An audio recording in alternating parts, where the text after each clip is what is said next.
Bonjour à toutes et à tous, Arnaud Clavé, chirurgien orthopédiste à Nice. C'est à moi que revient le privilège de défendre la navigation dans cette mini-battle sur les prothèses totales de genoux et les nouvelles technologies.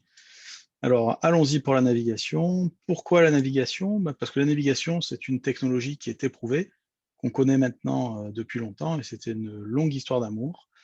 Les premières PTG naviguées ont été posées en 97 par Frédéric Picard et Dominique Saragaglia, et on a assisté dans la décennie qui a suivi à un formidable essor de cette technologie avec toutes les sociétés qui se battaient pour avoir leur station de navigation.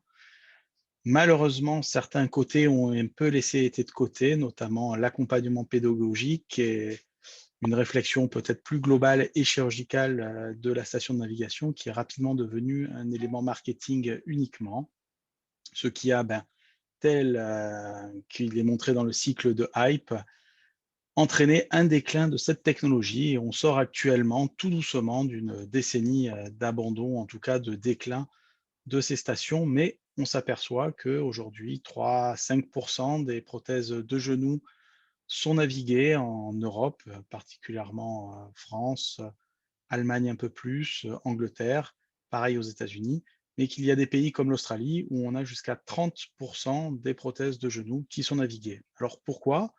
On arrive justement dans cette climbing the slope et slope of enlightenment jusqu'au plateau de productivité.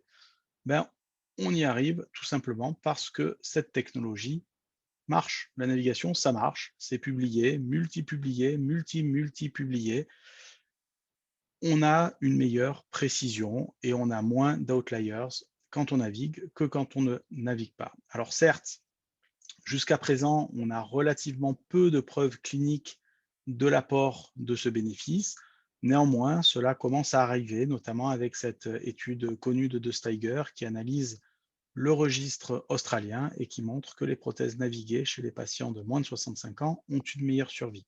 Il faudra peut-être un jour se poser la question d'avoir des scores et des critères cliniques qui nous permettent de mettre en évidence cette probable différence.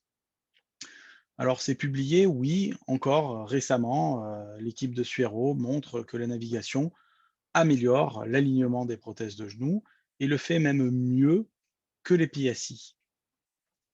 Et surtout, la navigation, on le connaît, c'est sûr, on n'a pas d'augmentation de la morbimortalité périopératoire, on a même une diminution de cette morbidité.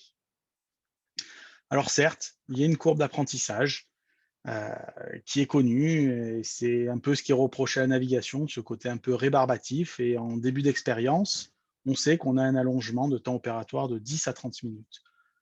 Quoi qu'il en soit, il faut voir ces moments passés non pas comme une perte de temps, mais plutôt comme un bénéfice, car ils sont corrélés à cette courbe d'apprentissage et à tout ce gain qu'on va retrouver autour de la navigation. D'ailleurs, Jean-Yves Génie et Frédéric Picard ont particulièrement bien étudié le sujet dans leur revue de littérature de 2017, et ils rapportent une courbe d'apprentissage relativement courte, finalement, de 20 à 30 PTG. De même, de bons résultats sont obtenus dès le début de leur expérience par des jeunes chirurgiens qui utilisent la navigation, ce qui est plutôt très positif.